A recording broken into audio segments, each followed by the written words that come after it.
नमस्कार, नई परख के राष्ट्रीय मुद्दा कार्यक्रम में आप सब लोगों का स्वागत है। हमारे साथ प्रोफेसर अभय कुमार दुबे हैं, जिनसे हम तकरीबन रोज़ देश की राजनीति के बारे में चर्चा करते हैं। अभय सर नमस्कार। नमस्कार। 7वें चरण के चुनाव में कुछ दिन रह गए हैं। हम्म, चुनाव प्रचार जोर-शोर से है। इस चरण के चुनाव को आप कितना महत्वपूर्ण मानते हैं? क्या ये कह सकते हैं कि मैच आखिरी ओवर में है और इस चरण के चुनाव भी कुछ नतीजों पर प्रभाव डाल सकते हैं? मुझे तो लगता है कि चुनाव का नतीजा तो कहीं ना कहीं तैयार हो ही गया होगा। मतलब मतदाताओं ने एक तरह से अपना फैसला दे दिया है। अब ये जो थोड़ी सी सीटें बची हैं, इन सीटों के आधार पे तो कोई अदल बदल होने वाली नहीं है ज्यादा। मुझे नहीं लगता कि अगर मतदाताओं ने भाजपा के पक्ष में फैसला दिया होगा तो इन नतीजों से पलट जाएगा। अगर भाजपा के खिलाफ दिया होगा तो इन नतीजों से, इन 7वें चरण के नतीजों से पलट जाएगा। 7वें चरण के नतीजों में भारतीय जनता पार्टी का ज्यादा जोर बंगाल के ऊपर है इस वक्त। हालांकि उत्तर प्रदेश में भी सीटों पे मतदान होना है, बिहार में भी मतदान होना है, लेकिन उसका जोर बंगाल के ऊपर है, क्योंकि पंजाब पे तो वो ज्यादा जोर दे नहीं सकते। पंजाब में तो उनके पास कुछ है नहीं। पंजाब में पिछली बार उन्होंने 2 सीटें जीती थी, इस बार उम्मीद नहीं है उन्हें एक ही सीट जीतने की, क्योंकि उनके जो उम्मीदवार हैं उनको वहां के किसान जो है गाँव में नहीं घुसने दे रहे हैं। वैसे भी पंजाब में भारतीय जनता पार्टी का दांव बहुत कभी बिना अकाली दल की मदद के बहुत ज्यादा कभी नहीं रहा है। और अब अकाली दल की हालत भी खस्ता है। अकाली दल तो कहीं दौड़ में है ही नहीं। वहां तो टक्कर इंडिया गठबंधन के ही 2 दलों के बीच में है, कांग्रेस के और आम आदमी पार्टी के बीच में। और हिमाचल प्रदेश में भारतीय जनता पार्टी है, मजबूती के साथ है, और हो सकता है भारतीय जनता पार्टी वहां सारी सीटें जीत जाए। लेकिन पहले आप सोचने की बात क्या है, पहले भाजपा कहती थी कि उत्तर प्रदेश उसकी रिकवरी स्टेट है। यानी उत्तर प्रदेश में पिछली बार उसने जो सीटें जीती थी उससे वो कम से कम 10 से लेके 15 सीटें और जीत सकती है। वो 2014 का रिजल्ट दोहराएगी, जब उत्तर प्रदेश में 71 सीटें जीती थी, और उससे भी उसका कहना था कि 4 सीटें और यानी 75 तक जीतेगी सीटें। विपक्ष 5 या 6 सीटें ही जीत सकता है। अब उसने इस बात पे ज्यादा जोर देकर कहना बंद कर दिया है कि उत्तर प्रदेश उसके लिए रिकवरी स्टेट है, बल्कि वो कहने लगा है कि बंगाल उसके लिए रिकवरी स्टेट है। भाजपा ये कहने लगी। उनको लग रहा है कि बंगाल में शायद उनका दावा ज्यादा लोगों की समझ में आएगा और बंगाल में वो ज्यादा सीटें जीत सकते हैं। हालांकि मैं उनके इस दावे से सहमत नहीं हूं। मेरे पास अपने तर्क हैं और मैं उनके आधार पर ये दिखा सकता हूं कि बंगाल में ममता बनर्जी बहुत ही शानदार चुनाव लड़ रही हैं। और उन्होंने भारतीय जनता पार्टी की जो दावेदारियां हैं और भारतीय जनता पार्टी की जो कोशिशें हैं, उन कोशिशों की न केवल इस चुनाव में, अभी इस चुनाव के दौरान काट की है, बल्कि वो पहले से ही उनकी योजना थी उनकी काट करने की। अगर आप इस बारे में कुछ पूछताछ करें तो मैं ज्यादा आपकी जिज्ञासाएं शांत कर सकता हूँ। जी, बिल्कुल, अगर आप बंगाल के चुनाव के बारे में कुछ ज़्यादा विस्तार से बताएँ, तो दर्शकों को भी फ़ायदा होगा। देखिए, बंगाल के चुनाव के बारे में भारतीय जनता पार्टी मुख्य तौर पर ये सवाल उठा रही है मुस्लिम तुष्टीकरण का। उसका कहना यह है कि ममता बनर्जी हिंदुओं की कीमत पर मुसलमानों को ज्यादा तरजीह देती हैं। मुसलमानों को उनके शासनकाल में ज्यादा फायदा पहुंचा है। हिंदू हितों का ख्याल नहीं रखा गया है। और वो बंगाल को बांग्लादेश बना देना चाहती है। बिल्कुल स्पष्ट रूप से इन्हीं शब्दों में उनके ऊपर आरोप लगाया गया है। दूसरे नंबर पे उनका आरोप है कि ये एक भ्रष्ट सरकार है। जो भर्ती घोटाला है, पहले के लिए वो जो कलकत्ता हाई कोर्ट का फैसला है जिसमें मुसलमान जातियों को ओबीसी में डालने को खारिज किया गया है, उसका सहारा ले रहे हैं वो। और दूसरा, जो हाई कोर्ट ने भर्ती घोटाले पर जो हाई कोर्ट के फैसले की जो गाजगिरी है ना, उसका सहारा ले रहे हैं कि बंगाल सरकार एक भ्रष्ट सरकार है। मैं ये कहता हूं कि अगर, मेरा मानना है कि अगर भारतीय जनता पार्टी हिंदू मुसलमान करने के चक्कर में ज्यादा नहीं रहती और वो ममता बनर्जी की सरकार में जो घोटाले हुए हैं केवल उन्हीं को फोकस करती, ठीक उस तरह कांग्रेस ने कर्नाटक में फोकस किया था और कहा था कि भाजपा सरकार 40% कमीशन की सरकार है। अगर वो उस तरीके से वहां फोकस करती तो उसको ज्यादा फायदा होता। लेकिन जैसे कि भाजपा की आदत है, जब वो हिंदू मुसलमान करने लगती है तो बाकी और कुछ तो दिखाई नहीं देता। वो वहीं पर उसका फोकस रह जाता है। उसका फोकस वहां पे हिंदू मुसलमान पे ही रह गया। देखिए, बंगाल में 27% मुसलमान है और वो सारे के सारे जम के भारतीय जनता को तृणमूल कांग्रेस के सपोर्ट में रहते हैं। तो इसलिए उनके ऊपर सोचा कि ये मुसलमान तुष्टीकरण का आरोप लगाना आसान है, लेकिन वे ये भूल गए कि ममता बनर्जी ने पहले से ही इसको पूर्वानुमानित कर लिया था कि वो ऐसा करेंगे। इसलिए उन्होंने जब से दोबारा चुनी गई हैं विधानसभा में, तभी से उन्होंने पाले के दोनों तरफ, यानी जो मुसलमानों की जो धार्मिक भावनाएं हैं वो, और हिंदुओं की जो धार्मिक भावनाएं हैं, दोनों के साथ सरकार को जोड़ने की एक सुनियोजित कोशिश शुरू कर दी थी। वो एक मुस्लिम कार्ड भी खेल रही है लगातार, वो एक हिंदू कार्ड भी खेल रही है लगातार, और वो दोनों को एक दूसरे से संतुलित कर रही हैं। वो बड़े पैमाने पर जो दुर्गा पूजा के कार्यक्रम है उनको भी उनकी सरकार वित्त पोषित कर रही है, और इधर मुसलमानों के जो धार्मिक कार्यक्रम है उनको भी वित्त पोषित कर रही है, मुसलमानों के जो धर्मगुरु हैं उनको भी वित्त पोषित कर रही है, और हिंदुओं के जो धर्मगुरु हैं, पुजारी हैं, पंडे हैं, या और जो भी संस्थाएं हैं उनको भी वित्त पोषित कर रही है। तो हिंदू और मुसलमान दोनों की जो धर्म, जो एक नाजुक मामला होता है, क्योंकि भारतीय जनता पार्टी धर्म का सहारा लेती है राजनीति में, तो वो वहां पे एक तो उन्होंने इस तरह से जो भाजपा का हिंदू कार्ड है उसकी काट वो लगातार शुरू से कर रही है। तो मेरा मानना यह है कि भाजपा हिंदू कार्ड खेल जरूर रही है, और जम के खेल रही है, निसंकोच खेल रही है, तो वो करना ही कर। दूसरी, भारतीय जनता पार्टी के खिलाफ ये बात जाती है कि भाजपा के पास कोई बंगाली नेता नहीं है, कि दिलीप घोष वगैरह इनकी कोई औकात नहीं है, और शुभेंदु अधिकारी वगैरह की ममता बनर्जी के सामने कोई औकात नहीं है, तो स्थानीय स्तर के नेता। ममता बनर्जी बंगाल की सबसे बड़ी नेता है, सारी पार्टियों में उनके मुकाबले का कोई नेता नहीं है। मेरा मानना है कि ज्योति बसु के बाद बंगाल को अगर कोई बड़ा नेता मिला है तो वो ममता बनर्जी है। इसलिए ममता बनर्जी को ये मौका मिल गया है कि वे भारतीय जनता पार्टी के नेताओं को कह रही है कि बाहरी लोग आ गए, वहां पर भाई मोदी, अमित शाह और जगत प्रकाश नड्डा, ये लोग दिल्ली से जाकर वहां पर अपने भाषण देते हैं। इन सबके भाषण हिंदी में होते हैं, बंगला में ज्यादा उनका अनुवाद हो सकता है, तो हमेशा वो दोयम दर्जे के रूप में उन तक पहुंचता है। तो ऐसी स्थिति में वो लगातार कह रही है कि ये बंगाली अस्मिता के ऊपर इन बाहरी लोगों ने, गैर बंगालियों ने आक्रमण कर दिया है। इस तरीके से ममता बनर्जी एक क्षेत्रीय शक्ति के रूप में, एक उपराष्ट्रीय, सांस्कृतिक उपराष्ट्रीयता की पैरोकार के तौर पर उभरी हैं, और वो उस तरीके से भारतीय जनता पार्टी का जो हिंदू नेशनलिज्म है उसका मुकाबला कर रही है। दूसरी बात ममता बनर्जी के पक्ष में ही जाती है। तीसरी बात जो ममता बनर्जी के पक्ष में जाती है, इसके बारे में पहले भी मैं चर्चा करता रहा हूं, वो बात यह है कि जो पिछले चुनावों में कांग्रेस और वामपंथियों का वोट एक तरह से भाजपा में शिफ्ट हो गया था। ममता बनर्जी को कमजोर करने के लिए इस बार वो वोट भाजपा को उतनी सुविधा से मिलने नहीं जा रहा है। वामपंथी अपनी तरफ से पूरी कोशिश कर रहे हैं कि उनका वोट उन्हीं के पास रहे, और कुछ हो सके तो वो बढ़े भी। ममता बनर्जी ने भी इस बात को पहले से भांप लिया था, इसलिए उन्होंने ना कांग्रेस के साथ समझौता किया, ना उन्होंने वामपंथियों के साथ कोई समझौता किया। क्योंकि जो वामपंथियों का वोट है और कांग्रेस का वोट है, ममता बनर्जी का मानना यह था कि ये दरअसल एंटी टीएमसी वोट है, टीएमसी विरोधी वोट है। तो ये अगर हम इनके साथ समझौता कर लेंगे तो ये वोट हमें मिलने की बजाय फिर ये भारतीय जनता पार्टी में चला जाएगा। तो ये बहुत ही ऐसा ममता विरोधी वोट है जो विधानसभा के चुनाव में भी उन्हें नहीं मिला था। यानी कांग्रेस और वामपंथियों का वोट जोड़ दिया जाए तो करीब 9-10% के आसपास होता है। तो ये 9-10% वोट है, ये मिला नहीं था। तो ममता बनर्जी समझ गई थी कि ये ऐसा वोट है जो कि भाजपा विरोधी नहीं है, बल्कि खास तौर से ममता बनर्जी से रंजिश रखता है और टीएमसी रंजिश रखता है। अगर उन्होंने इन पार्टियों से समझौता कर लिया तो ये फिर साथ इन पार्टियों के समझौते का उन्हें कोई लाभ नहीं होगा, और ये लाभ सीधे सीधे भाजपा को मिल जाएगा। इसको भी उन्होंने पूर्वानुमानित कर लिया था। इसलिए वो काफी उनका रणनीतिक कील कांटा जो है ममता का बहुत दुरुस्त है।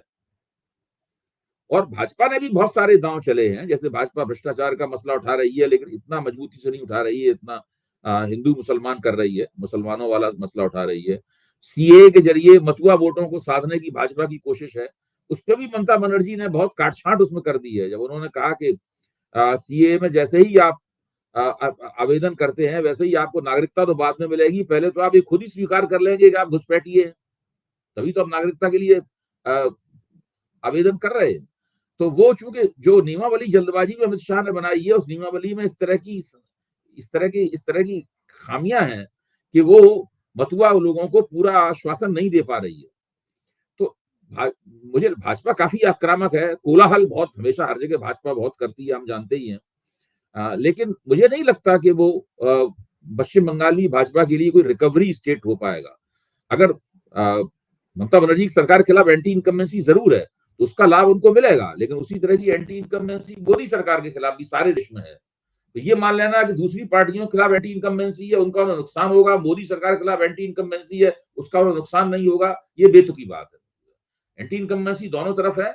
अब सवाल यह है कि कौन अपने रणनीतिक पत्ते ज्यादा अच्छे तरीके से खेलता है।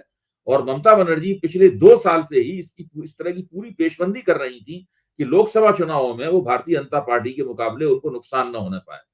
तो अगर भाजपा ने बहुत ही उम्दा और शानदार चुनाव लड़ा और बहुत ही सकारात्मक नतीजे पहुंचे, तो ज्यादा से ज्यादा पिछला नतीजा दोहरा सकती है। मुझे तो लगता है उसमें भी कमी आएगी। अगर हम भारतीय जनता पार्टी को देखें तो वहां पर नरेंद्र मोदी दिखाई देते हैं चुनाव प्रचार करने वाले, और भीड़ खींचने वाले नेता में योगी आदित्यनाथ आते हैं, कुछ अमित शाह प्रचार कर रहे हैं और थोड़ा बहुत राजनाथ सिंह। लेकिन इसके मुकाबले इंडिया गठबंधन के पास नेताओं की एक भरमार है जो अपने अपने राज्यों में मजबूत हैं। तो हम ये कह सकते हैं कि प्रचार के स्तर पर इंडिया गठबंधन ज्यादा मजबूत दिख रहा है। देखिए, इंडिया गठबंधन के साथ क्षेत्रीय शक्तियां हैं। इंडिया गठबंधन मुख्य तौर पर क्षेत्रीय शक्तियों का गठबंधन है। उसके बाद एक प्रदेश से ज्यादा के केवल 2 ही संगठन है, एक आम आदमी पार्टी और कांग्रेस। कांग्रेस जो है वो कई प्रदेशों की पार्टी है, आम आदमी पार्टी 2 प्रदेशों की पार्टी है। बाकी तो मजबूत क्षेत्रीय शक्तियां इंडिया गठबंधन के साथ हैं। तो जाहिर है कि वो लोग, भाजपा झारखंड मुक्ति मोर्चे को छोड़ के किसी क्षेत्रीय शक्ति को हराने में कामयाब नहीं हुई है। मैं ये भी देख रहा था पिछले 1-2 दिनों में कि खासतौर पे छठे चरण के बाद जो चुनाव प्रचार की गति है, उसमें इंडिया गठबंधन के नेताओं का प्रचार मुझे ज़्यादा दिखा। जैसे आज राहुल गांधी, अखिलेश यादव ने कई सभाओं को संबोधित किया उत्तर प्रदेश में। फिर हरियाणा और पंजाब में भी वो काफ़ी सक्रिय रहे, प्रियंका गांधी, राहुल गांधी। और जो कांग्रेस अध्यक्ष है, वो भी कई राज्यों में चुनावी सभाओं को संबोधित कर रहे हैं। तो क्या हम इसे ये माने कि इंडिया गठबंधन के लोग ज़्यादा उत्साहित हैं, या फिर हम इसे किस रूप में पढ़ें? नहीं, मेरे ख्याल से तीसरे चरण के बाद में विपक्ष की सभी पार्टियों में काफी जोश आया है, और वो उसके बाद से चौथे चरण में आते आते ये भी कहने लगे कि हम भी 300 से ज्यादा सीटें जीतेंगे, हमें पूर्ण बहुमत प्राप्त हो रहा है। पहले तो वो ये नहीं कहते थे, पहले तो भाजपा की आलोचना करते थे, लेकिन ये नहीं कहते थे कि वो इतने जीतने जा रहे हैं। अब उनको लगने लगा है कि वो जीतने जा रहे हैं इतने। तो जब मुझसे ही सवाल पूछा गया तो मैंने तो कहा था कि भाई, मतदाताओं ने अपने कंधे पे इन्हें बैठा लिया है। इन लोगों ने जो किया हो या ना किया हो, वो तो अलग बात है, उसकी तो हम लोग समीक्षा करते रहे हैं और करते रहेंगे आगे। मैं तो मानता हूं जो इन्हें करना चाहिए था उतना इन लोगों ने नहीं किया, लेकिन मतदाता कर रहे हैं बाकी काम। तो ये चुनाव मेरे ख्याल से मतदाताओं का चुनाव है। मतदाता इस चुनाव को लड़ रहे हैं, और चूंकि कोई ऐसा कोई बड़ी लहर या ऐसी कोई बड़ा माहौल नहीं है जो मतदाताओं को एक तरफ झुका दे, तो हर जगह स्थानीय स्तर के मुद्दे, स्थानीय स्तर की स्थितियां, वो सब जो है वो अपनी दावेदारियां पेश कर रही हैं। इससे भारतीय जनता पार्टी को मुश्किल होती है इस तरह से करने में। लेकिन मैं कहूंगा कि बंगाल में भारतीय जनता पार्टी भी स्थानीय स्तर के मुद्दे उठा रही है ताकि वो ममता बनर्जी को चुनौती दे सके। ममता बनर्जी ने उसी अंदाज में उनको चुनौती दी है, क्षेत्रीय जो एक सांस्कृतिक, अलग तरह की एक सांस्कृतिक उपराष्ट्रीयता की दावेदारी पेश करके। ममता बनर्जी के पक्ष में भाषा का सवाल है, ममता बनर्जी के पक्ष में संस्कृति का सवाल है, जबकि जो भाजपा इन सवालों को नहीं उठाती। आज मैं योगेंद्र यादव का एक और बयान देख रहा था एक टीवी चैनल पर, जो मुझे थोड़ा रोचक लगा। उन्होंने कहा कि 230 से 250 तक भारतीय जनता पार्टी जा सकती है, लेकिन एक संभावना यह भी है कि वो 210 तक आए, और अगर वो 210 तक आती है तो इंडिया को 272 ही मिल सकता है। इस तरह के विश्लेषण में क्या आपको लगता है कि थोड़ी संभावना ऐसी दिखती है, या ये मैं तो आपको मालूम ही है मैंने नई परख के मंच पे इस बात को कई बार कहा है कि अगर स्विमिंग पूल के एक कोने से आप पानी निकालें, 1 बाल्टी के या 2 बाल्टी पानी निकालें, तो कोई स्विमिंग पूल में उसी कोने में पानी का स्तर नहीं गिरेगा, वो तो पूरे स्विमिंग पूल में गिरेगा। अगर भारतीय जनता पार्टी उत्तर प्रदेश में 25 से 30 सीटों के ऊपर संकट का सामना कर रही है, अगर राजस्थान में भी 4-5 सीटों में वो संकट का सामना कर रही है, अगर कर्नाटक में जहां वो राम मंदिर आंदोलन के बाद से ही लगातार लोकसभा चुनाव में अच्छा प्रदर्शन करती रही है, वहां पर वो संकट का सामना कर रही है कर्नाटक में, तो ये मानना कि केवल उन्हीं प्रदेशों में उसकी सीटों में कमी आ रही है, ये मानना उचित नहीं होगा। इसका मतलब है कि पूरे देश में ही हर जगह उसकी सीटों में कोई ना कोई कमी आ रही है।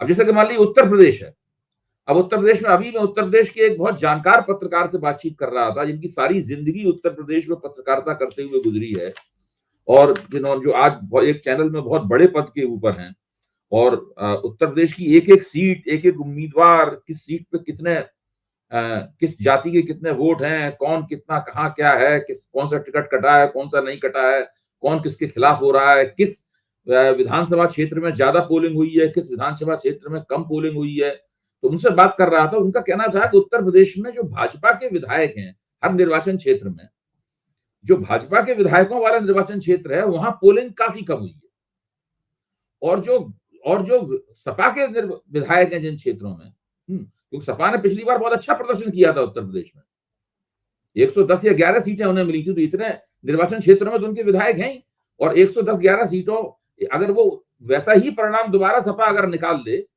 तो आराम से 30-35 सीटों पर पहुंच जाएगी।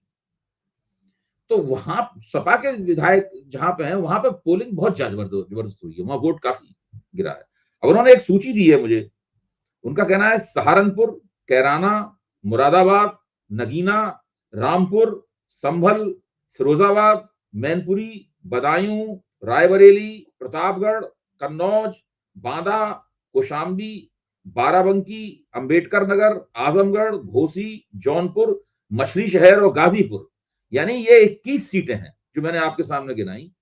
इन 21 सीटों में केवल 5 सीटें ऐसी हैं जो भारतीय जनता पार्टी जिनको संघर्ष के बाद जीतने की स्थिति में है। बाकी सारी सीटें तो विपक्ष बड़े आराम से जीत रहा है, 1-1 लाख वोटों से आगे है, उनका अपना आकलन ये था। इसके बाद अमेठी, मेरठ, फतेहपुर सीकरी, मुजफ्फरनगर भी ऐसी सीटें हैं जो भाजपा को चकित कर सकती हैं। जैसे अमेठी के बारे में, रायबरेली में तो साफ कह रहे हैं कि वहां पर राहुल गांधी बहुत जबरदस्त जीत रहे हैं। अमेठी के बारे में उनका कहना था कि अगर स्मृति ईरानी जीती भी तो बहुत कम अंतर से जीतेंगी, तो वहां स्थिति ये हो गई है अमेठी के बारे में। तो अब सोचने की बात है कि ऐसे प्रदेश में जहां का मुख्यमंत्री भी लोकप्रिय नहीं है, जहां प्रधानमंत्री की लोकप्रियता में भी कोई क्षय खास ऐसा नहीं बताया जाता, और वो बनारस खुद भी वहां से चुनाव लड़ते हैं, और जहां पर भारतीय जनता पार्टी मानती थी कि वो 71 से ज्यादा सीटें जीत सकती है, वहां पर अगर ये स्थिति है, तो ये सारे पत्रकार जो हैं कोई भाजपा विरोधी पत्रकार नहीं है जिनसे मैं बात कर रहा हूं। ऐसा नहीं है कि जो यूट्यूब पे जो भाजपा विरोधी एक हवा चलती रहती है, इसमें वो लगातार मोदी की हालत बिगड़ते हुए दिखाते रहते हैं, वहां मोदी और अमित शाह लगातार पसीना छोड़ रहे हैं, घबरा रहे हैं, उनको बुखार चढ़ा हुआ है वगैरह, इस टाइप से उनका चित्रण किया जाता है। लेकिन ये इस किस्म के पत्रकार नहीं है, ये एक निर्वाचन क्षेत्र को ध्यान से देख के बोलने वाले पत्रकार हैं। तो दूसरे इन सब, एक और खबर आ रही है उत्तर प्रदेश में जो बहुत दिलचस्प खबर है, कि वो है योगी आदित्यनाथ की भूमिका। मतलब योगी आदित्यनाथ भाजपा के सबसे बड़े और मजबूत मुख्यमंत्री हैं, लगातार दूसरी बार मुख्यमंत्री हुए, और उनको हटाने की हिम्मत अभी तक तो भाजपा आलाकमान कर नहीं पाया है बिल्कुल। तो और वो उत्तर प्रदेश से बाहर जाके भी प्रचार करते हैं, सारे देश में, तो बंगाल तक में भी प्रचार करते हैं, और सब जगह जाके दक्षिण भारत भी प्रचार करने उन्हें भेजा जाता है। तो एक ऐसा व्यक्ति जो है, वो आखिरकार उसकी चुनाव में क्या भूमिका है? तो कहते हैं कि अपनी पार्टी को जिताने के लिए हर मुख्यमंत्री, इसको अंग्रेजी में कहते हैं एक्स्ट्रा माइल जाता है, मतलब कुछ अतिरिक्त प्रयास करता है। तो उनके बारे में यह है कि वो सब काम कर रहे हैं जो जिसकी उनसे उम्मीद है, हर जगह प्रचार कर रहे हैं, जो उनकी आदत है हिंदू बनाम मुसलमान सांप्रदायिक प्रचार कर रहे हैं, इसके अलावा तो उन्हें कोई प्रचार करना आता नहीं है। ये सब बातें बोल रहे हैं, काफ़ी जोश-ओ-खरोश रहता है वगैरह सब, खूब मेहनत कर रहे हैं। लेकिन कहीं भी वो प्रशासनिक दृष्टि से भाजपा को कुछ अतिरिक्त लाभ पहुँचे, इसके लिए कोई विशेष प्रयास करने के लिए तैयार नहीं दिखाई पड़ रहे। तो ये इस तरह की स्थिति है। ये सब चीज़ें बहुत ही ध्यान से देखने में समझ में आती हैं। तो जब इस तरह के उत्तर प्रदेश जैसी जगह में ये समस्या है और वो समस्या इस हद तक चली गई है, तो आप इससे अंदाजा लगा सकते हैं कि भारतीय जनता पार्टी की चुनौतियां क्या हैं। बिहार में भी नीतीश कुमार को लेकर मिश्रित खबरें आ रही हैं। हालांकि वो तेजस्वी यादव ने कहा कि चाचा 4 जून के बाद फिर से विचार करेंगे। एक बार नीतीश कुमार ने कह दिया कि नरेंद्र मोदी को मुख्यमंत्री बनाइए। हो सकता है कि बीमारीवश उन्होंने ऐसा कहा हो। लेकिन क्या एक जो बात चल रही है कि अगर भारतीय जनता पार्टी की सीटें कम हुई, हो सकता है बहुमत भी वो हासिल कर ले, लेकिन एक संभावना के रूप में, तो एनडीए के कई दल लोग पे इंडिया गठबंधन के दल डोरे डालने की कोशिश कर रहे हैं, खासतौर पे तेलुगु देशम पे और नीतीश कुमार पे। तो इस तरह की संभावना भी बन सकती है। देखिए, ये तो सब इस पर निर्भर करता है कि सीटें, नतीजा क्या होता है। अगर भारतीय जनता पार्टी को 250 सीटें मिल गई, 260 सीटें मिल गई या 272 ही मिल गई, तो किसी को जरूरत ही नहीं पड़ेगी, है? बाकी अब बहुत सारे क्षेत्रीय शक्तियां उसके साथ जुड़ जाएंगी, क्योंकि क्षेत्रीय शक्तियों की कोशिश, वो क्षेत्रीय शक्तियां बहुत ज्यादा केंद्र सरकार के विरोध में नहीं रह सकती, क्योंकि वो केंद्र सरकार के विरोध में रहने पे उनकी जो क्षेत्र प्रदेश में सरकार होती है उसको बहुत मुश्किलों का सामना करना पड़ता है। तो ये है स्थिति। लेकिन अगर सीटें कम आई तो क्षेत्रीय शक्तियां फिर भाजपा के साथ जुड़ी रहेंगी, इसकी कोई गारंटी नहीं है। आज की बातचीत को हम इसी बिंदु पर रोकते हैं। हम कल फिर मिलेंगे और देश की राजनीति के बारे में अभय कुमार दुबे जी से बातचीत करेंगे। आज की बातचीत के लिए सर आपको धन्यवाद। नमस्कार।